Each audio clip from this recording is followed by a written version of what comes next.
Terima kasih Anda kembali menyaksikan Jogja Jelang Siang, perdalam informasi menebar inspirasi. Dan saudara, saat lagi kami akan ajak Anda berbincang mengenai meningkatkan peran serta keaktifan kelembagaan kelompok tani di segmen Bincang Jelang Siang berikut ini.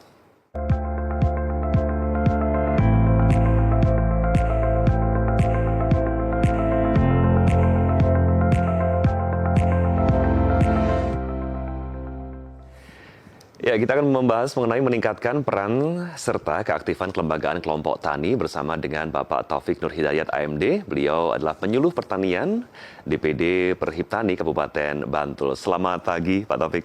Selamat pagi, Mas Soni. Iya, sehat ya, Pak Taufik. Alhamdulillah sehat. Iya, Pak Taufik, bisa dijelaskan, Pak Taufik, apa itu sebenarnya kelompok tani? Jadi kelompok tani adalah kelompok sosial bermasyarakat yang biasanya itu dalam satu skup wilayah di tingkat pedukuhan dengan latar belakang yang sama, dengan tujuan yang sama, dengan visi misi yang sama, sepakat membuat kelompok tani, Mas. Iya, itu berapa petani atau berapa orang, Pak, yang ada di kelompok tani itu? Jadi syarat dan ketentuan bisa mengajukan sebagai kelompok tani ketika kelompok tani itu minimal anggotanya kurang lebih sekitar 20 orang.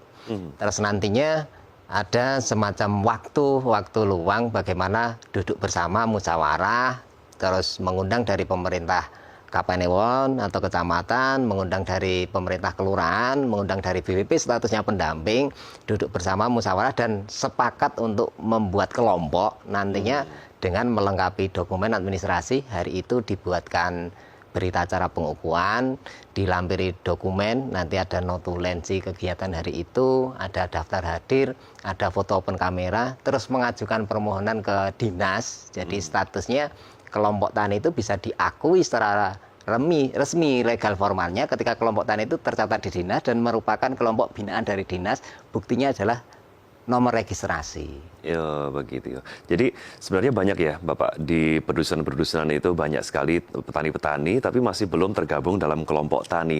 Karena mungkin dari beberapa petani tersebut belum mengetahui apa manfaat sebenarnya untuk membentuk kelompok tani. Sebenarnya apa sih, Pak, manfaat terbesar dari sebuah kelompok tani? Oke, jadi gini, Mas. Jadi kelompok tani itu merupakan salah satu kelompok sosial bermasyarakat yang mayoritas di tingkat pedukuhan itu dengan harapan yang pertama sebagai media silaturahmi, mempererat persaudaraan. Ketika itu wadahnya misalnya satu kelompok tani ada persamaan tujuan, persamaan latar belakang itu, ketika kelompok tani itu latar belakangnya itu petani, mereka bisa untuk sharing, bisa untuk bercerita, bisa untuk berbagi informasi teknis cara budidayanya. Jadi intinya yang pertama untuk media silaturahmi, mempererat persaudaraan.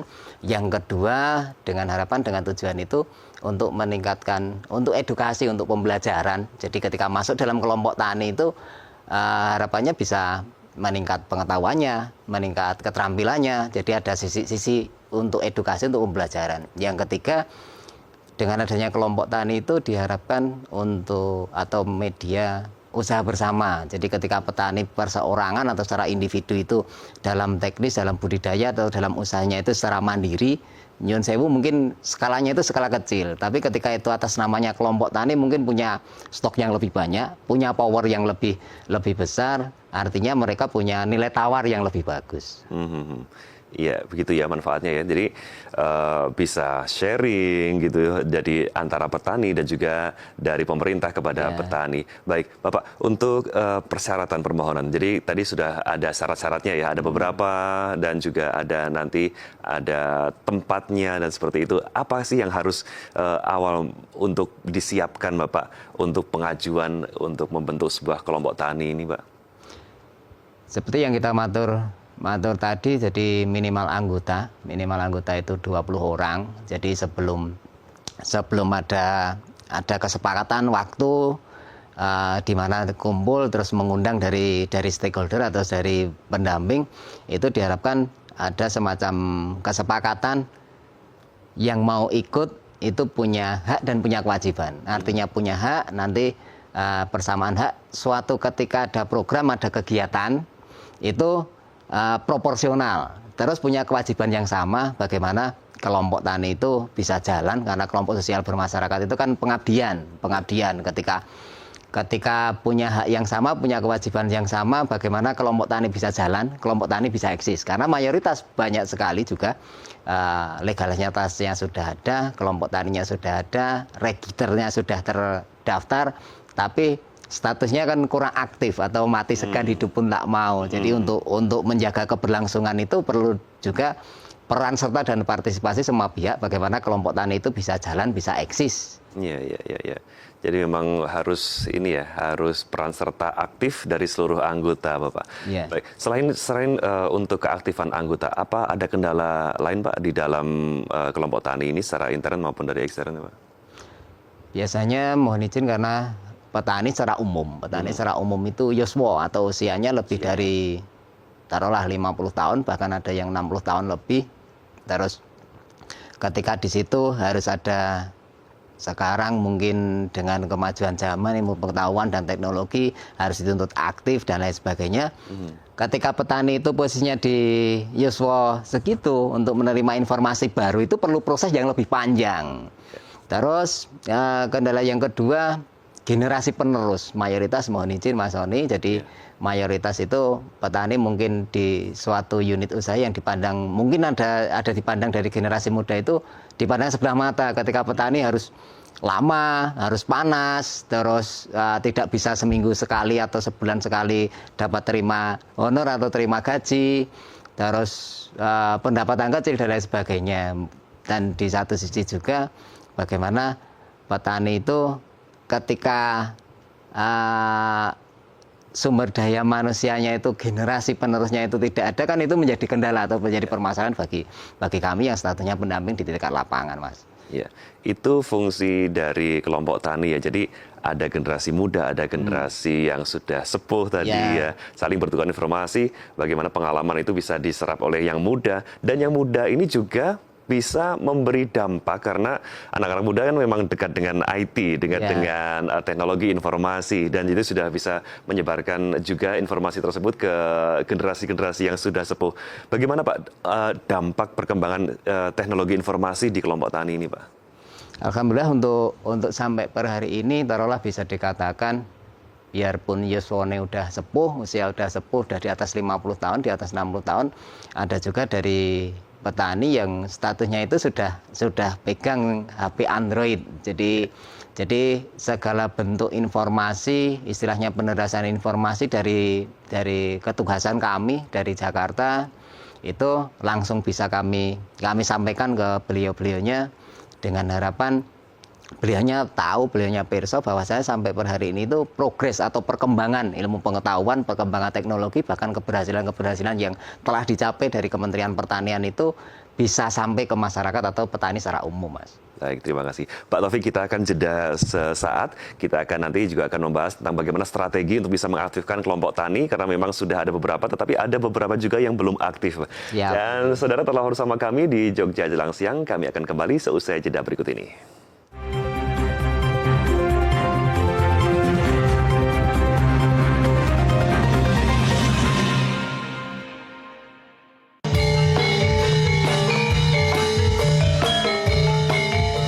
Ono kucing kecemplung kali, kelebus. Aku tuh lagi kena musibah, kebanjiran. Masya Allah, Pak. Kula melu prihatin. Mugi-mugi sedaya pinanggih sae. Kalian tedung rembug apa tidak biasanya lho. Elisa, Siti, kok kaya ini teko kaya do nggawa beban yang berat tuh ana apa? Intinya tahanan akeh menungso sing lagi susah. Ade wong seni. Carane golek iki amit-amit aja njaluk rono, njaluk rene, sithik-sithik rene ngemis aja. Walaupun itu sosial, tapi nek iso ade yo nganggo cara sing bergengsi. Berarti ana kucing kecemplung kali, ayo para penonton do ngumpulke donasi.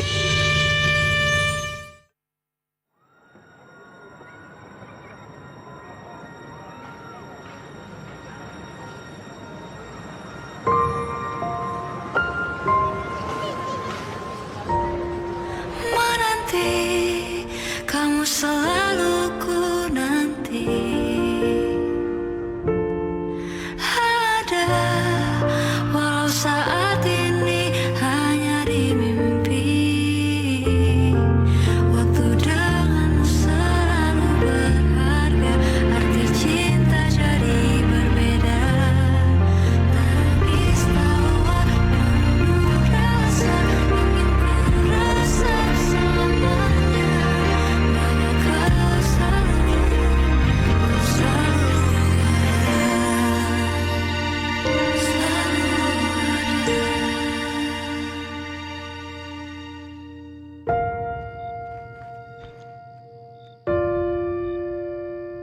Selamat ulang tahun, Fauzan. Masih kembali nanti berharap kamu kembali dan ku bisa memilih kamu kan selalu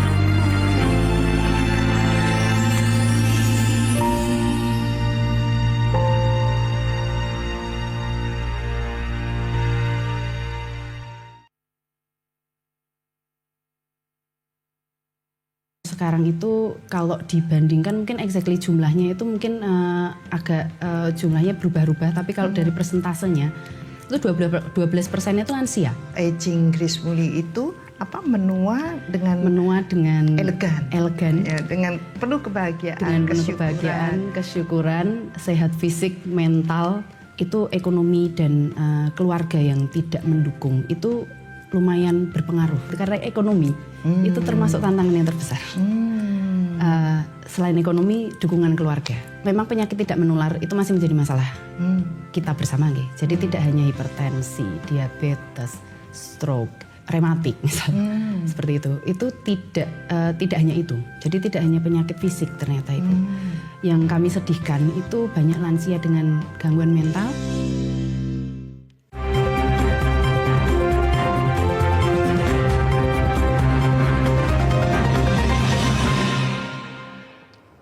Terima kasih saudara, Anda masih bersama kami di Jogja Jelang Siang, perdalam informasi menebar inspirasi, dan kita masih berbincang mengenai cara meningkatkan peran serta keaktifan kelembagaan kelompok tani bersama dengan Bapak Taufik Nur Hidayat AMD, adalah penyuluh pertanian DPD Perhiptani Kabupaten Bantul.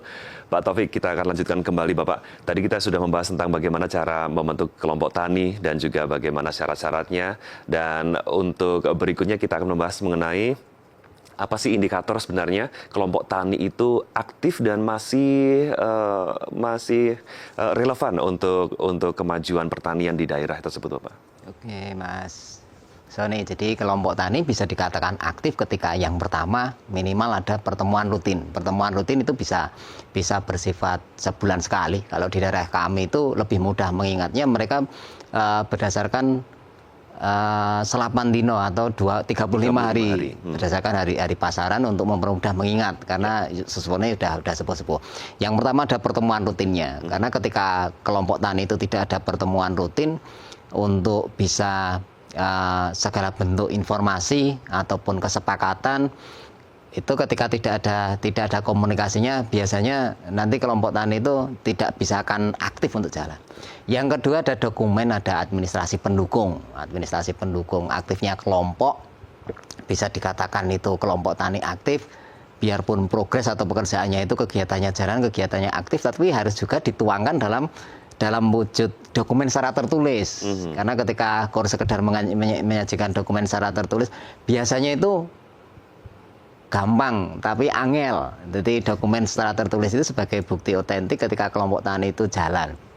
Terus yang ketiga juga ada semacam kesepakatan yang tertuang. Biasanya itu ada notulisasi kegiatan pada saat hari ini pertemuan, nanti ada kesepakatan, juga ada beberapa yang dituangkan merupakan kesepakatan internal.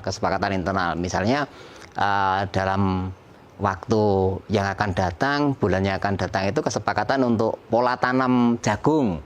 Terus nanti ada papan pengumuman di lahan itu berkaitan dengan kesepakatan waktu tanam, tanggal berapa sampai tanggal berapa. Terus nanti di situ dituangkan dalam papan pengumuman, dengan harapan petani yang tidak masuk dalam kelompok tani itu bisa tahu, bisa perso ketika ke lahan, terus ada papan pengumuman atau whiteboard yang ada di biasanya di pojok-pojok atau di jalur strategis di sekitaran lahan, Mas Sony. Oke, Pak Taufik, selaku penyuluh juga, Bapak pasti pernah mengunjungi beberapa kelompok tani yang memang sudah pasif, sudah tidak ada pertemuan atau sebulan sekali atau selapan sekali. Bapak punya strategi apa, Pak, untuk bisa mengaktifkan kembali itu kelompok tani, Pak? Jadi mayoritas mungkin di masing-masing pedukuhan, dari kebetulan di wilayah kami di Kapanewon Selatan itu ada di satu skup wilayah Kapanewon ada 2 kalurahan, Kalurahan Ponyosari dan Kalurahan Trimurti. Kita masuk 2020 kemarin, mungkin yang statusnya aktif kisaran di angka 20-25%. Terus sebenarnya kelompok tani di masing-masing tingkat pedukuhan itu semuanya ada, sudah ada otentiknya, sudah ada istilahnya legalitasnya kelompok tani itu juga itu. Cuman pada saat itu kegiatannya kurang aktif. Jadi aktif ketika nanti pas ada program, pas statusnya ada stimulan ataupun bantuan itu baru aktif. Tapi untuk rutinitas, untuk keberlanjutan dalam setiap bulannya itu kurang aktif. Nah, untuk mensikapi hal tersebut, karena kebetulan kami kerja di wilayah domisili Mas Oni, jadi mungkin akan berbeda dinamikanya dengan PPL yang lain. Yang pertama, kita pendekatan persuasif ke masing-masing istilahnya tokoh petani, tokoh masyarakat yang ada di dusun itu, misalnya dengan kaum rois, misalnya dengan Pak Dukuhnya, dengan beberapa tokoh masyarakat di situ. Bagaimana kita memberikan sosialisasi pentingnya kelompok tani itu harus bisa jalan, harus bisa aktif, harus ada pertemuannya. Bahkan kadang-kala kita sampai mengikuti kegiatan-kegiatan rutin di tingkat pedukuhan, karena di daerah kami mungkin ada kebiasaan setiap malam Jumat Kliwon itu ada tradisi tahlilan, pinunan bersama, sampai kita matur mohon izin kita untuk mengikuti pertemuan itu dengan harapan kita bisa memberikan sosialisasi bahwa kelompok tani karena progres jangka ke depannya, jangka panjangnya itu kita berkaitan dengan program ketahanan pangan sangat-sangat penting. Kita matur, kita mohon izin bagaimana kelompok tani harus jalan, harus aktif. Alhamdulillah respon yang luar biasa dari petani. Biasanya setelah kita ikut dalam kegiatan rutin beliau, terus diizinkan, terus nanti ada progres berkaitan dengan kelompok tani itu bisa aktif. Dan itu mungkin upaya kami karena status kami itu kerjanya di wilayah domisili, Mas. Iya. Iya, Pak Taufik, tadi sudah dikatakan kalau banyak sekali kelompok tani itu yang baru aktif ketika kalau ada bantuan gitu ya, baru aktif kalau ketika nanti ada ada program dari pemerintah seperti itu. Nah, bagaimana Pak?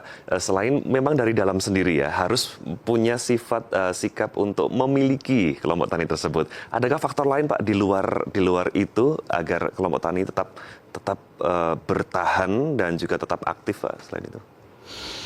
Karena kelompok tani merupakan kelompok sosial bermasyarakat yang di situ istilahnya ya pengabdian. Pengabdian itu yang ada di depan statusnya yang dituakan, yang ngesui di tingkat kelompok tani itu istilahnya ya cuma apa ya Mas, jadi relawan.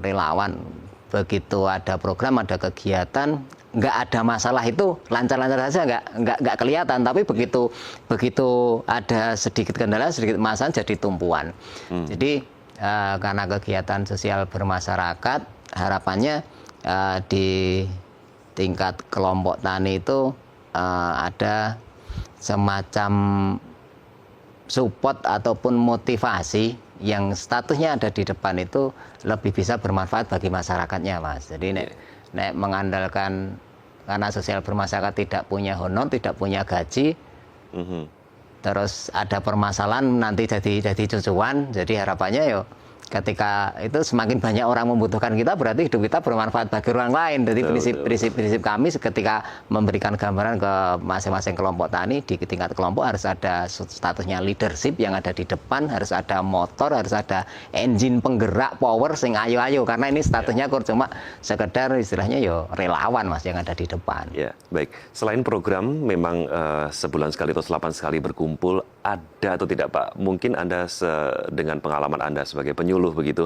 ada tidak praktek terbaik untuk bisa mengaktifkan? Jadi mungkin ada sesuatu yang baik di kelompok tani tersebut yang mungkin ini di luar yang disuluhkan begitu ya. Mereka punya inisiasi sendiri atau bagaimana Pak? Anda mempunyai pengalaman di satu kelompok yang wow ini bagus sekali ini program ini. Bahkan kami tidak memberikan insight seperti itu. Mereka sudah punya sesuatu. Adakah praktek yang aktif langsung dari kelompok tani tersebut yang bisa dicontoh oleh kelompok tani yang lain, Pak?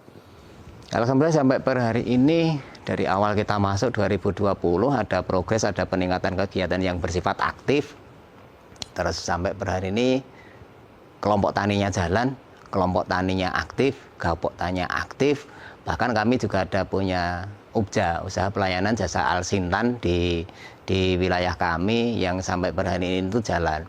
Terus mungkin yang lebih bisa membanggakan bagi kami adalah ketika kita kerja di wilayah domisili mungkin akan berbeda, adanya kedekatan komunikasi, ada kedekatan emosional, bahkan kami itu hampir bisa dikatakan tiap malam kita ada pertemuan rutinnya, Mas Sony. Terus ketika tidak ada agenda, tidak ada kegiatan karena kita di wilayah domisili, tidak ada pertemuan malam, tapi pengurus ataupun kelompok tani itu datang ke rumah karena kita statusnya kerja di wilayah domisili. Terus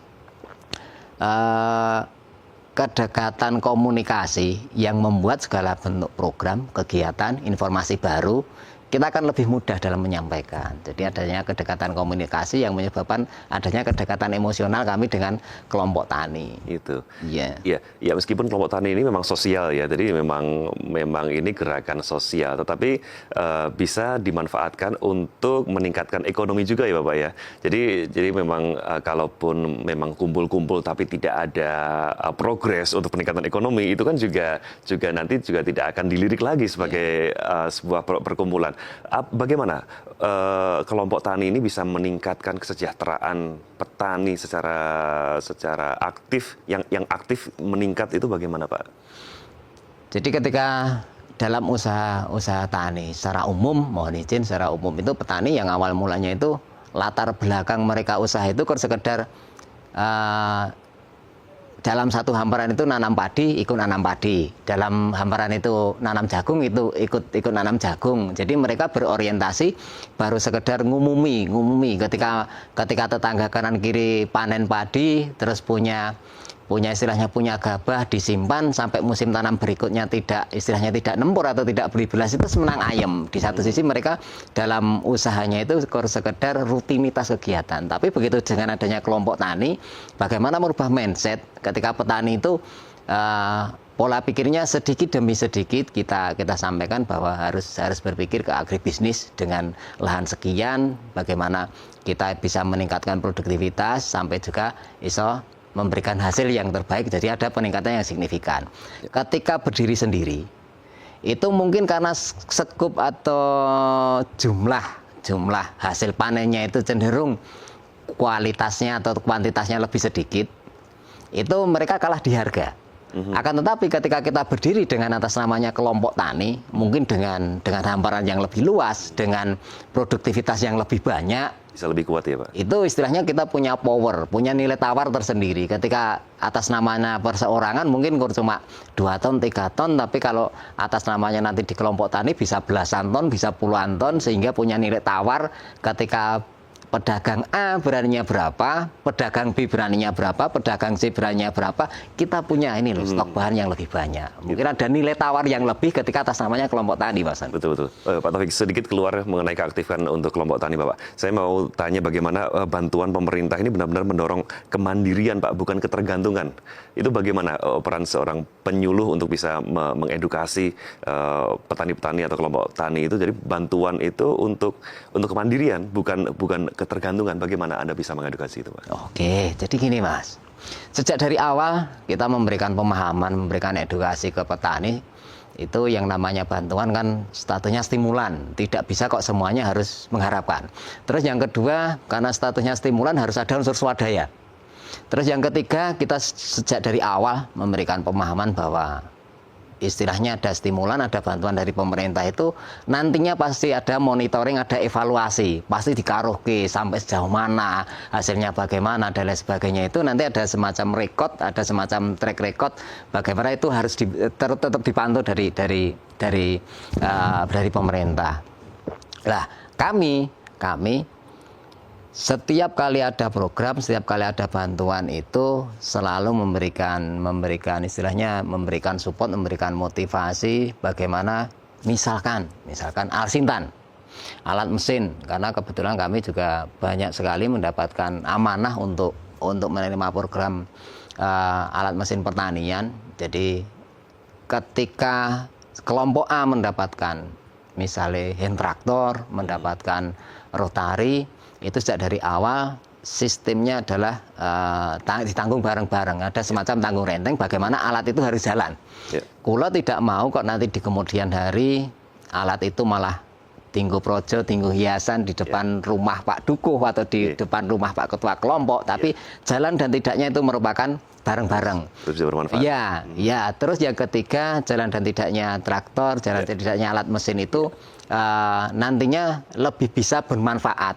Jadi tidak cuma disimpan, tapi harapannya bagaimanapun wujudnya itu harus bisa dikelola, bisa bermanfaat. Baik, terima kasih Bapak. Waktu kita tidak banyak, kita akan sambung lagi di kesempatan yang akan datang. Terima kasih atas waktunya sudah hadir di Jogja Jelang Siang. Terima kasih Bapak Taufik Nur Hidayat AMD yang saat ini sudah hadir untuk bisa membangkitkan dan juga menggelorakan keaktifan untuk kelompok tani di Daerah Istimewa Yogyakarta. Dan saudara, inilah akhir dari Jogja Jelang Siang. Kita akan berjumpa lagi esok hari pukul 10 waktu Indonesia Barat hanya di TVRI Jogja Memang Istimewa. Saya Sori Cahyo undur diri, sampai jumpa.